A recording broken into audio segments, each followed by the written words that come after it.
extrovert instead of an introvert. Right, so I'm talking to the right crowd. Okay, why? Because I happen to be both. I'm outspoken, I'm extrovert, and I happen to be a little bit more overconfident. So why? Now, it all started when the way that I was brought up. My parents, they are actually not very highly educated.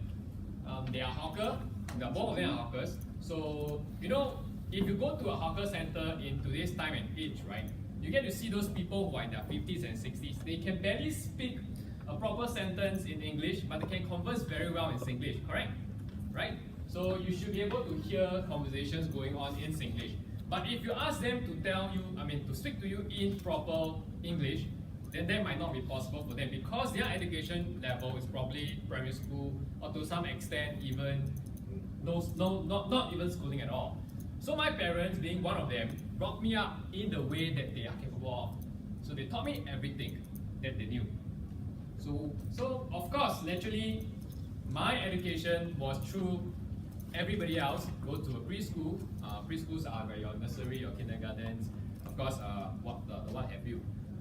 And of course, through there, you go to a primary school and a secondary school. So, but of course, being young, I was brought up in this manner, and I was actually very confident, thinking that my language was one of the best, the command of the language, because my parents are like that. So coming from them, I knew everything that they knew, so I must be good. Is that right? So if you knew everything your teachers knew, you must be good. So what happened was, thinking that I was great, I went to my preschool and my teacher started asking ABCs. So how many of you in this class, of course she posed a question to the kids. Back then I was still about 2-3 years old. So she asked, how many of you in this room knows your ABC? So I have this very good friend. She was the smarter one. So of course she could recite her ABC in a very fluent manner. A is for apple, B is for boy, C is for cat, D is for donkey, and etc. I didn't want to lose out because I'm the extrovert and the overconfident one. So I said, Miss Ong, I know my ABC.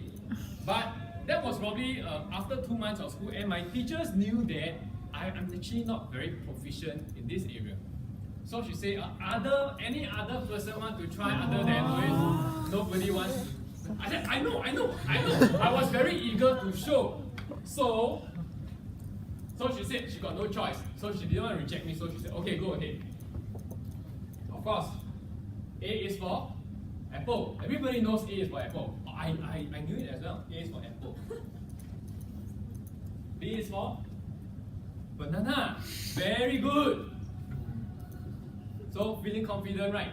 C is for si kueh.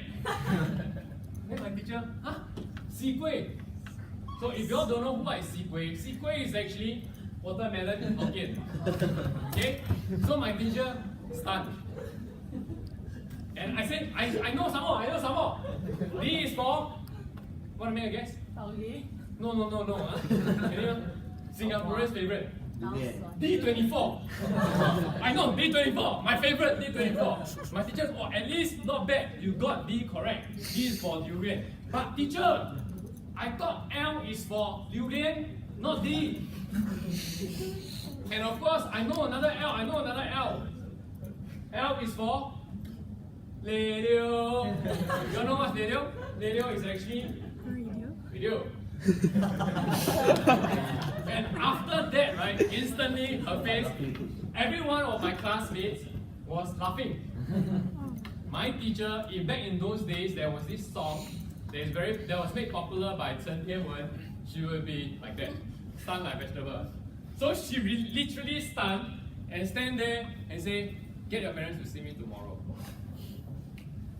So after that incident, I realized that actually it's not such a good thing to be outspoken if I don't know my stuff. So naturally, I came down quite a little until I went to poly, and of course, poly days you get to meet the girl of your dreams. Me too. I met the girl of my dreams. Pretty hot shit.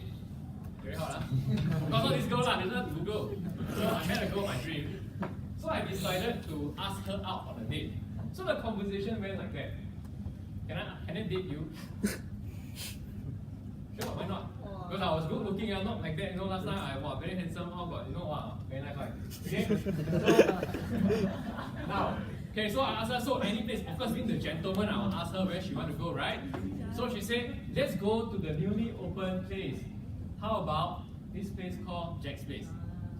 Anybody, everybody in this room should know Jack's Place, right? But if you rewind, right, 10 years or 15 years ago, that's how I am.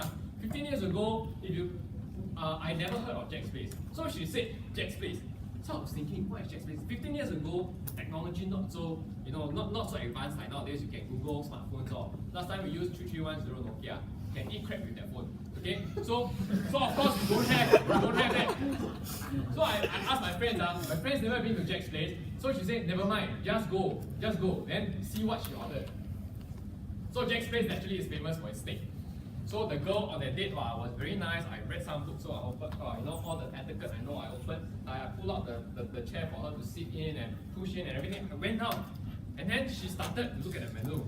So I also looked at the menu, but my command of language wasn't strong at that point in time yet. So I waited for her to order. So the waiter came and she ordered steak. So I waited for her to finish the order. So the waiter asked her, "What's the doneness that you want for your steak?" I've never heard of this word doneness in my life before, but that was the first day. So she has been to Jack's Place naturally, so she knew what she wanted. So she said medium.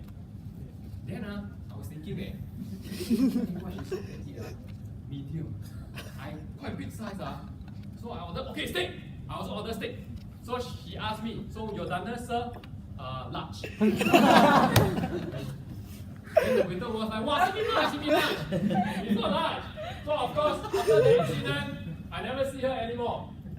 Okay, so life is beautiful when there's laughter.